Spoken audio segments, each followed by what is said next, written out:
menurut Markus.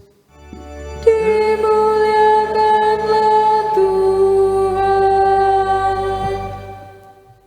Pada suatu hari Yesus mengajar di Bait Allah. Katanya, bagaimana ahli-ahli Taurat dapat mengatakan bahwa Mesias adalah anak Daud? Daud sendiri berkata dengan ilham Roh Kudus, Tuhan telah bersabda kepada Tuanku, duduklah di sisi kananku sampai musuh-musuhmu kutaruh di bawah kakimu. Jadi Daud sendiri menyebut dia tuannya. Bagaimana mungkin ia sekaligus anaknya?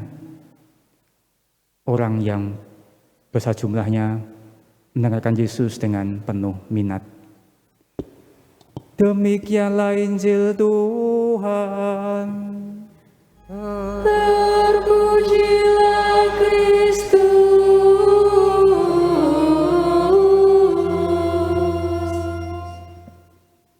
Bapak, Ibu, dan teman-temanku sekalian, bacaan pertama minggu-minggu ini mengisahkan perjalanan hidup Tobit, Tobia, Hana, dan Sarah.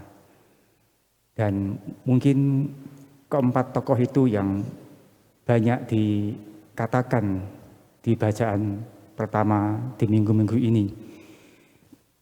Namun kita atau saya mengajak kita melihat bahwa ada satu tokoh lain yang hanya disebutkan sedikit namun mengambil peranan kunci, yaitu Rafael.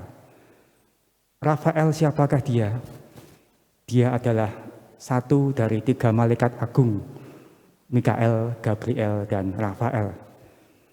Jika Anda membaca lengkap kisah Tobit, Tobia, dan keluarganya ini, Rafael itu diutus Allah untuk menyembuhkan. Dan yang disebutkan kali ini adalah ayah Tobia, yaitu Tobit. Dan bila Anda melihat juga pengalaman yang ada di sini, Rafael itu tidak mengungkapkan jati dirinya sebagai malaikat kepada Tobia. Hingga di akhir cerita, akhirnya dia mengatakan bahwa dia adalah satu dari 3 malaikat agung yang melayani Allah. Saya hanya ingin mengajak kita merenungkan keutamaan pribadi Rafael, yaitu kerendahan hati. Rendah hati adalah salah satu kunci untuk menuju kepada kesucian. Dan Rafael memberikan kita teladan bagaimana kita diajak untuk seperti dia berkarya tanpa perlu menonjolkan diri. Berkarya tanpa perlu diketahui. Kita ada, kita berkarya.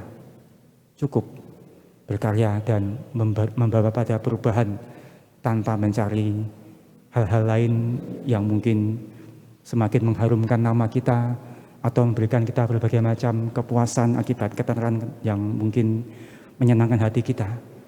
Namun kita diajak untuk rendah hati dan melihat bahwa kita hanyalah alat Allah dalam kita berkarya di dunia ini, sehingga rendah hati adalah sungguh-sungguh kunci menuju kesucian kepada Allah.